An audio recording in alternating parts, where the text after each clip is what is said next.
Muchas gracias por la invitación, por estar aquí de manera remota desde Aguascalientes. Pues soy efectivamente neurólogo, soy neurofisiólogo y pertenezco a la sección juvenil de la Liga contra la Epilepsia.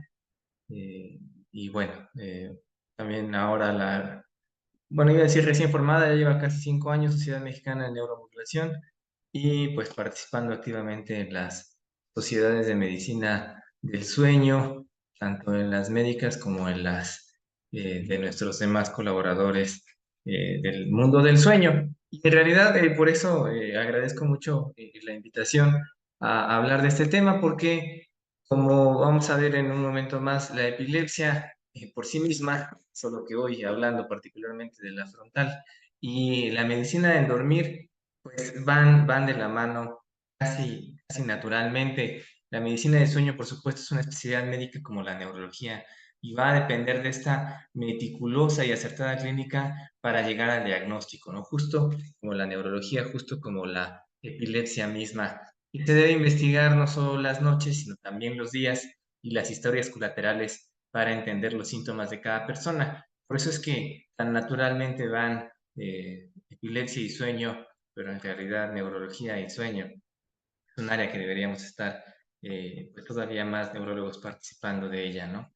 Y vamos efectivamente hacia los lóbulos frontales. La Liga Internacional contra la Epilepsia en 2002 es que hace este position statement sobre la definición de los síndromes epilépticos y pueden empezar a una edad variable.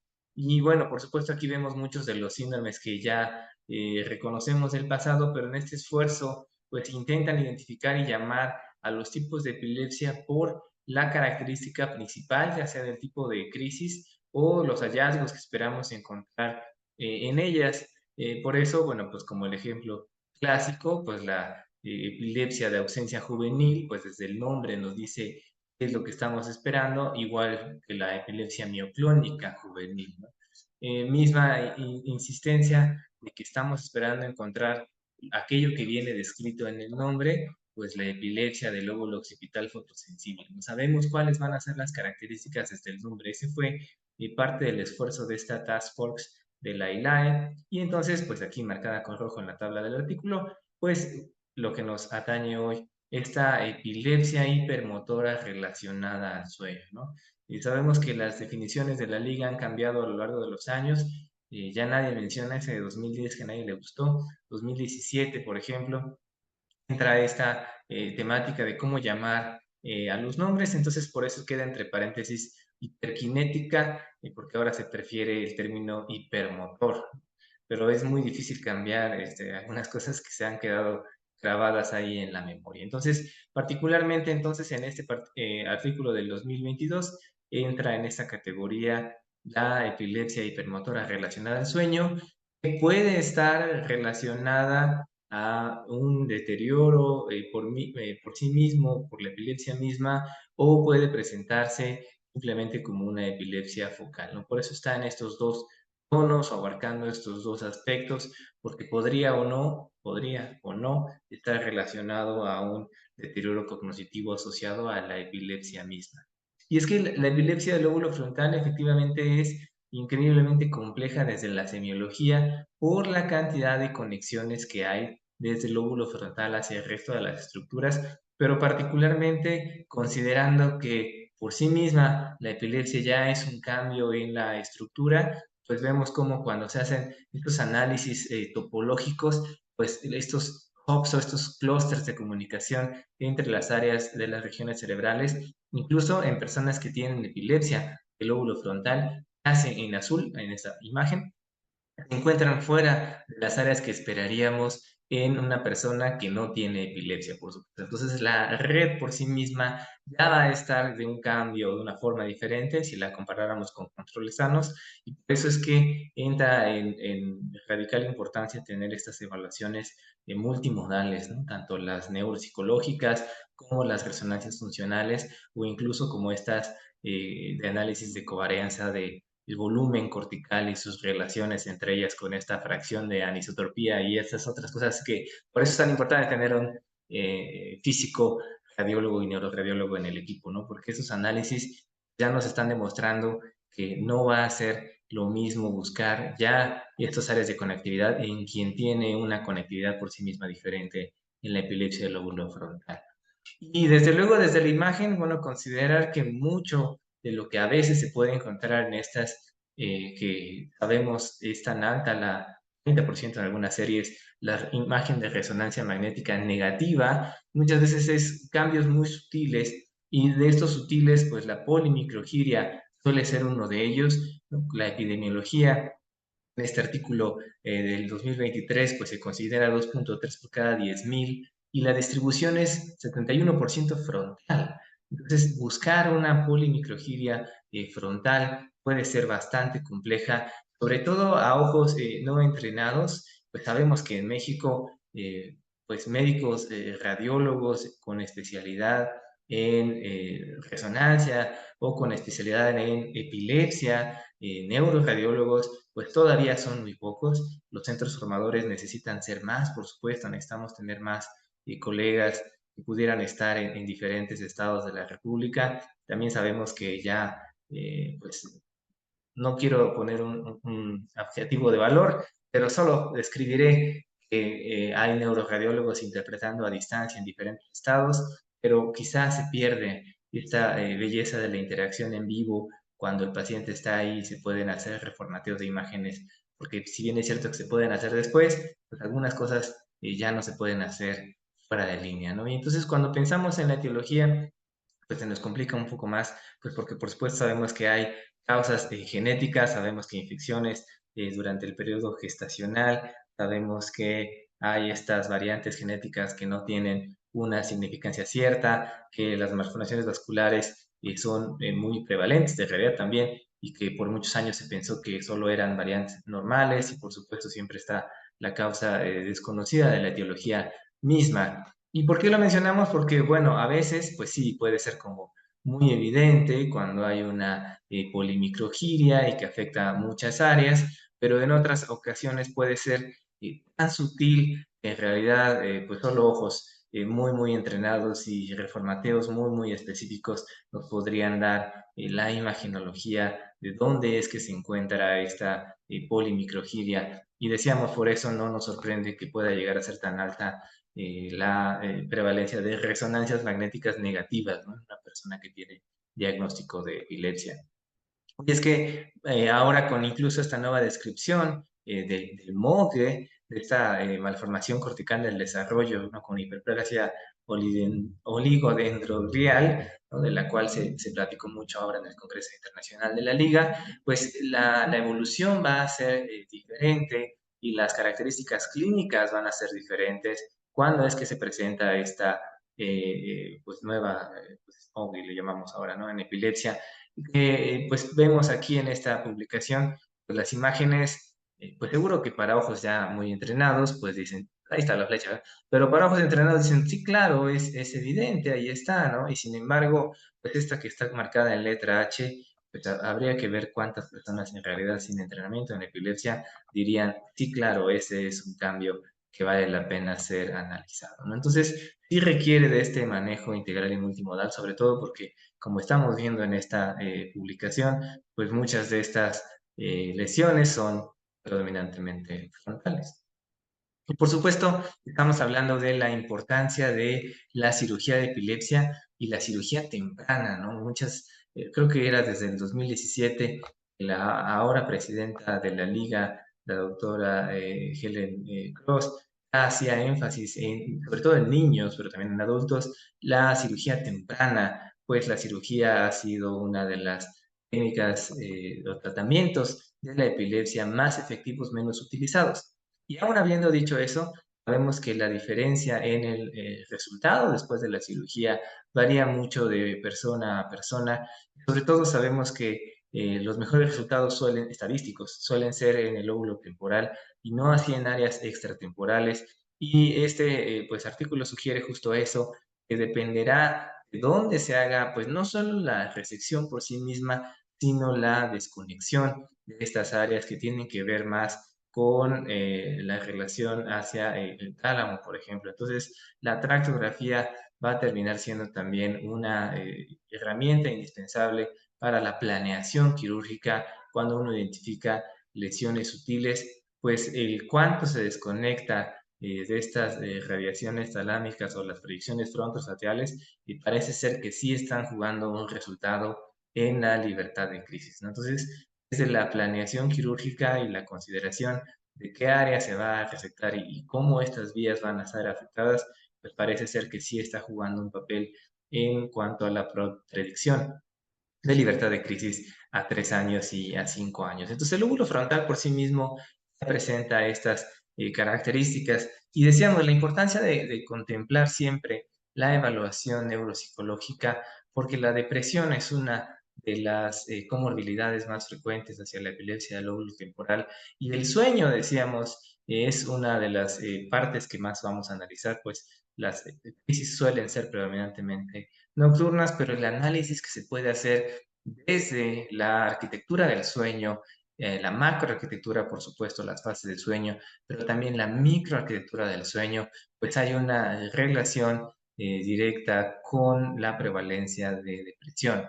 Entonces, identificar incluso esta relación de la neurofisiología con el aspecto clínico de depresión está ahí en el sueño. Por eso es que decíamos naturalmente se llevan.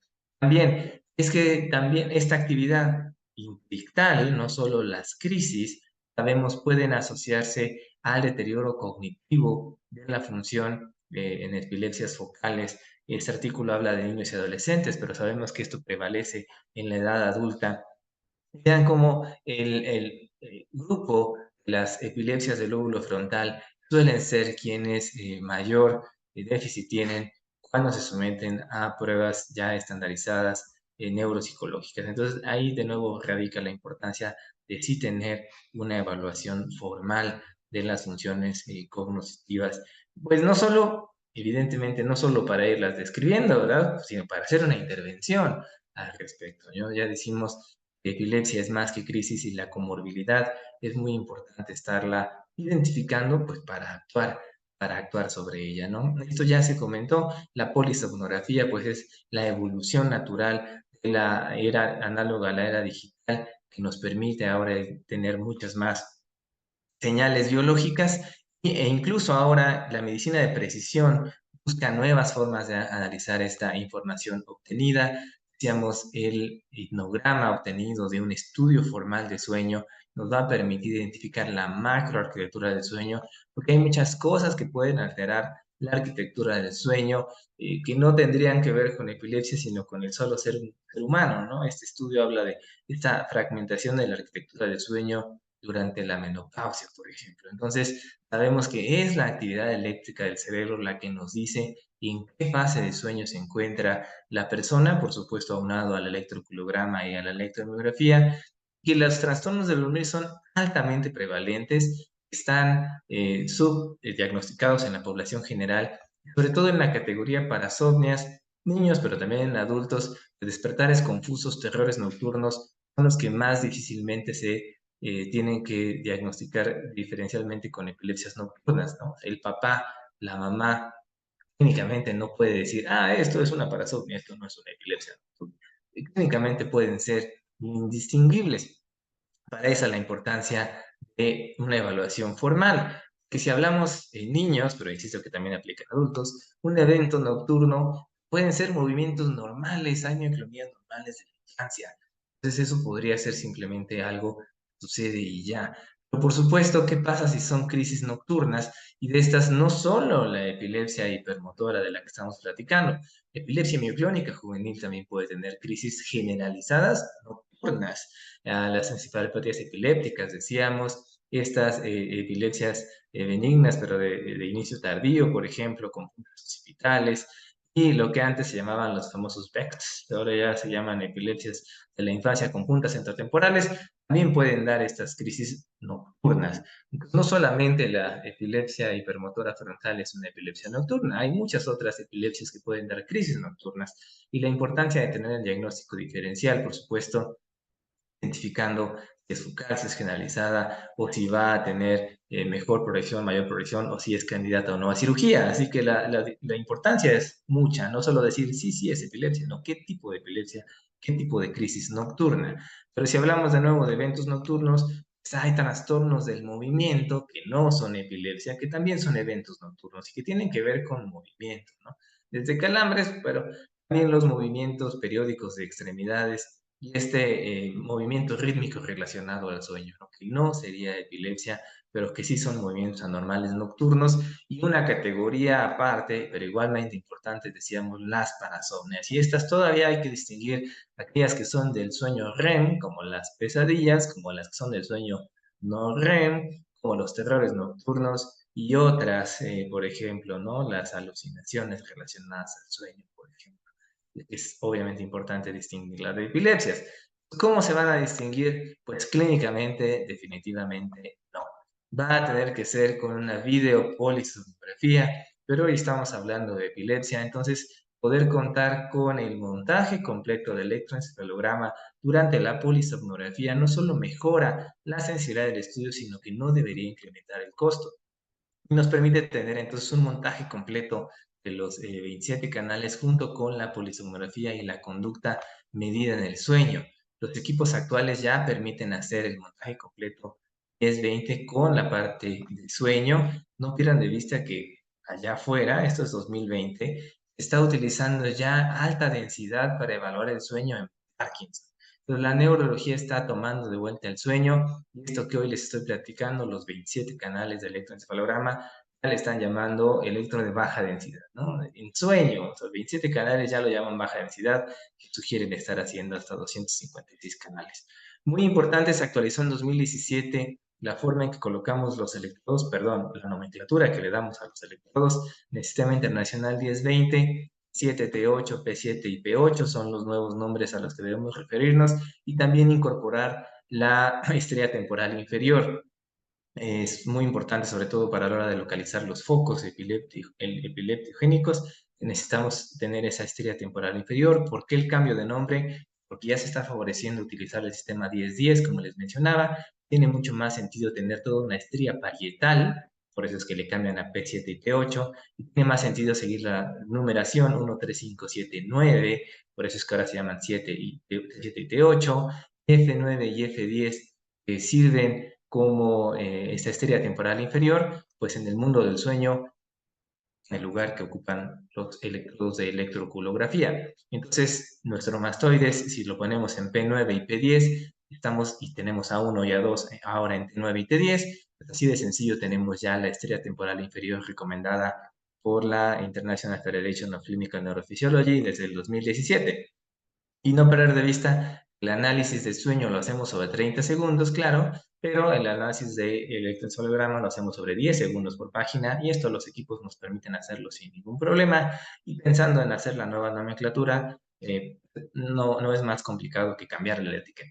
Entonces hay que utilizar ya la nueva nomenclatura. Esto no es ninguna imposición del extranjero. Aquí está el doctor Daniel San Juan Horta en esta publicación del 2019, mexicano él, y para quien no tenga el gusto de conocerlo, neurólogo, neurofisiólogo, epileptólogo que está en el Instituto Nacional de Neurología y Neurocirugía, aplicando en este Journal de Alto Impacto los montajes pediátricos y recordándonos aquí muy sutilmente, ya tenemos que dejar de llamarlo T4 y tenemos que llamarlo T8 y que tenemos que dejar de llamarlo T3 y tenemos que empezar a llamarlo T7, ¿no? Entonces esto es 2019, hoy ya es 2023, entonces ya hay que hacer esa adopción de la nueva nomenclatura, sobre todo porque en 2021 vamos a estar utilizando más el electroencefalograma en neonatos.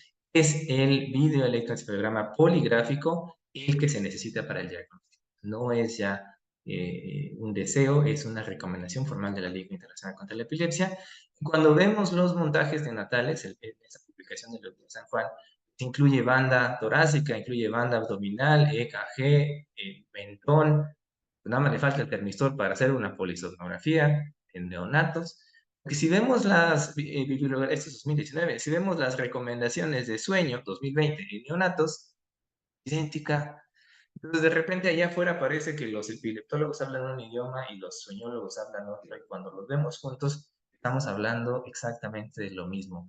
mismos canales, mismos montajes, mismos casos, nos falta el termistor. Póngale un termistor, póngale las bandas y tenemos ya una polisomnografía. Si ponemos los 27 canales, los niños se dejan muy bien. Puedes poner los 27 canales del electroencefalograma junto con la polisomnografía. Y en un país de recursos limitados, eso te hace tener 9 horas de registro o hasta 12 horas de registro sin un incremento significativo del costo y mejorando la sensibilidad. Para los que nos dedicamos a esto, pues les recomiendo este libro, Un buen registro electroencefalográfico, de la doctora Loreto Ríos y Elsa Marce Jacobian, ellas entusiastas del curso de la Liga en Brasil, Enlace, pero también aquí en México, Polisomnografía en Adultos, un buen libro publicado ahora en el 2021 por la UNAM, también se los recomiendo, las recomendaciones básicas vienen ahí en ese libro. Pues la diferencia es, por supuesto, que hay que hacerlo en un cuarto de sueño, por eso estamos aquí hoy reunidos. Cada vez hay más en el país. Pues, mucho del problema siempre había sido que tú estabas centralizado en Ciudad de México, entonces por eso siempre se aplaude el esfuerzo por hacer estas clínicas de sueño en otros estados de la República. Nuestro cuarto de sueño aquí en Aguascalientes, y nos permite justo eso, tener el video electroencefalograma con la polisomnografía y obviamente con video electroencefalograma con polisomnografía, que nos da esta oportunidad no solo de ver la actividad eléctrica irregular, sino además ver la comorbilidad en las inquietas, movimiento periódico de extremidades, apnea del sueño. Hay recomendaciones internacionales, hay que seguirlas, ya les decía, las del montaje, de la International Federation of Clinical Neurophysiology, el electro de la American Clinical Neurophysiology Society, y de sueños se acaban de actualizar en el 2023 de la American Academy of Sleep Medicine. Podemos hacer, por supuesto, la estimulación de menos intermitente, podemos hacer la hiperventilación durante el estudio, hay que hacer la interpretación neurofisiológica bueno, que ya conocemos los neurofisiólogos, y para la parte de sueño, pues el somnólogo también aporta su trabajo, ¿no? La epilepsia frontal, de regreso al tema, podemos identificarla cuando hacemos el montaje completo y nos permite hacer esta correlación con las imágenes, porque, bueno, obviamente tiene repercusión en el sueño, la epilepsia por sí misma, fragmenta el sueño, disminuye la eficiencia, menos sueño humor, y al día siguiente, por supuesto, una somnolencia excesiva diurna. Puede a veces ser una sola noche, pero a veces son muchas, muy sutiles y pasar desapercibidas. Este hipnograma es de una paciente que tuvimos el gusto de atender aquí en Aguascalientes. Tuvo 24 crisis en la noche, 24, y la mamá estaba con ella acompañándola en la noche. La mamá no las percibió, y no porque sea una mala mamá, sino porque son así de sutiles, o sea, son tan sutiles que la persona en la habitación puede no percibirlas. Entonces, de ahí la importancia de hacer estos registros prolongados que permiten en una noche encontrar 24 crisis, ¿no? Que no sabías que sucedían, es que no lo hubieras medido. Desde el 2014 se mencionaba que hacer juntos, 2014, video electroencefalograma y polisomnografía te daba esta sensibilidad cercana al 93% en adultos. Sugerían que, bueno, decían, y los niños, bueno, los niños también. 2019, 94% anormal, identificando cuál es el problema. Decíamos, ¿es epilepsia o es algún otro trastorno relacionado al sueño? Entonces, ay, ¿por qué está yendo para atrás? Desde el 2017, en esa publicación Basil, pues es el epileptólogo, diciéndolo al revés, ¿no? ¿Qué cosas pasan en el sueño que no sean epilepsia? Todas las parasomnias, básicamente, ¿no? Parálisis de sueño, alucinación hipnagógica, movimiento periódico de extremidades. Y en este estudio que se evaluaban las parasomnias, se excluye a quien tiene epilepsia, así que si lo vemos a la inversa, es muy bueno para identificar quién tiene epilepsia, también te permite identificar quién tiene parasomnia y qué parasomnia sería la que está presente. Cuando hablamos de epilepsia del lóbulo temporal y del lóbulo frontal, la semiología puede ser muy parecida, sobre todo si es del área mesial, porque por supuesto puede enseguida comunicar hacia el lóbulo frontal una epilepsia que venga del lóbulo temporal. Y al parecer la frecuencia cardíaca podría ser una forma de identificar clínicamente, porque a veces, pues incluso la clínica, pueden compartir parte clínica tanto frontal como temporal, ¿no? ¿Y por qué nos interesa tanto que la persona logre libertad de crisis? Si sabemos que a lo largo de la vida la epilepsia por sí misma puede llevar a un deterioro cognitivo. Sabemos que pues, con el avance de la ciencia las personas viven casi siempre una vida normal, es decir, una esperanza de vida adecuada. Entonces ahora nos enfrentamos a una posibilidad de un deterioro cognitivo acelerado, sobre todo en aquellas personas que no están logrando un control de sus crisis. De ahí la importancia identificar temprano a quién sí es un candidato a cirugía y ofrecer la cirugía como una alternativa quirúrgica temprana en la evolución, no esperar a que ya haya estas complicaciones. Entonces, de regreso a nuestro Task Force en 2022, en realidad, como clasificación mandatoria, solamente nos pide estas crisis breves motoras, que pueden ser hiperkinéticas o asimétricas, tónicas o distónicas, que ocurren predominantemente durante el sueño, sin tomar en cuenta que pueden en algún momento presentarse en el día, ¿no? Porque ya decíamos que hay muchas otras crisis que pueden suceder también nocturnas. El electroencefalograma habitualmente pueden presentarse anormalidades fuera de la región frontal y solo por la propagación, ¿no? Si fuera algo muy orbitofrontal, pues puede más bien propagar y verla en el electrodo de superficie en otra región diferente a la región frontal, con todo y que lóbulo frontal es muy grande, y por supuesto por esa conectividad tan rápida que hay de un lóbulo frontal al otro, no es infrecuente tener descargas generalizadas. Entonces no hay que confundirse, encontrar descargas generalizadas en el lóbulo frontal, más bien te hace ser todavía más acuicioso, y entonces por eso echamos mano de, decíamos nuestros compañeros, de radiología e imagen, ¿no? Con estas técnicas avanzadas, ¿no? Pues son síndromes que pueden empezar, aquí lo dice el título, en cualquier momento de la vida. Entonces, predominantemente, pues, solo te hace sospechar si es menos de 2 años, tendrías otros diagnósticos diferenciales, y más de 64 años, pues también tendrías otra gran cantidad de diagnósticos diferenciales, ¿no? Habitualmente decíamos en esta clasificación de síndromes epilépticos, esta es una de las epilepsias, puede o no tener discapacidad intelectual, y desde la parte neurológica, pues regresamos a lo mismo. Puedes tener una exploración muy normal o algún déficit focal. Y por supuesto, aquí de esas controversias, pues sí necesitamos una resonancia magnética, aunque aquí dice que no, porque está tomando en consideración que esta liga abarca a todos los países y siempre se considera a los países de bajos recursos. Debo admitir que yo siempre considero que nos tienen más clasificados en la Organización Mundial de la Salud. Hay áreas que tienen extrema pobreza aquí en México y bueno, es una realidad que todos conocemos y no hay que negar. Entonces, sin embargo, cuando hay la posibilidad, en realidad deberíamos estar pensando que siempre hay que hacer una resonancia magnética y pues, hoy estamos platicando de hacer electros prolongados, ¿no? Que el electro en el día, el background del electro es normal. Durante el día, despierto, hasta 90% de los pacientes van a tener un electro no epiléptico. No tiene caso estar haciendo electros de 30 minutos, volviéndolos a repetir, hacer uno de 1 hora, hacer dos de 1 hora. Haz un electro prolongado en la noche, que es donde suceden las crisis, y la posibilidad tan alta de que vas a tener de encontrar esta actividad. Por supuesto, ya decíamos, contáramos con todos los recursos, nos gustaría hacer monitoreos, 24, 48, 72 horas. Pues tenemos recursos limitados, 9 horas, 12 horas con la actividad de sueño, te va a permitir sensibilidades tan altas como de 94%. Por eso sueño y epilepsia van tan de la mano. Y entonces en este artículo que estábamos platicando de la Task Force, pues nos hablan justo de eso, ¿no? Como una actividad focal hace ir a ver mejor tu resonancia magnética e identificar una heterotopía en banda, ¿no? Muy sutil ahí. Insisto, para quien ya está versado, dice, ay, sí, claro, ya me está la flecha. Pero es obviamente muy fácilmente pasa desapercibido en ojos que no están entrenados en epilepsia, ¿no? Entonces, la importancia de sí tener un buen electroencefalograma nocturno, largo, que te ayude a saber a dónde vas a dirigir la mirada en tu resonancia magnética. El siguiente paso es la neuromodulación, ¿no? Para los que no son candidatos a cirugía o después de cirugía si ha quedado todavía crisis, pues sabemos que la neuromodulación está ahí. Hay ya publicaciones sobre la epilepsia, estimulación magnética transcranial, estimulación de corriente directa transcranial. Ya no es el futuro, es una realidad. Aquí en Aguascalientes contamos con la estimulación de corriente directa transcranial y siempre como un equipo multidisciplinario, siempre con terapia física o con neuropsicología o con lo que requiera cada persona, porque este es un tratamiento que se personaliza.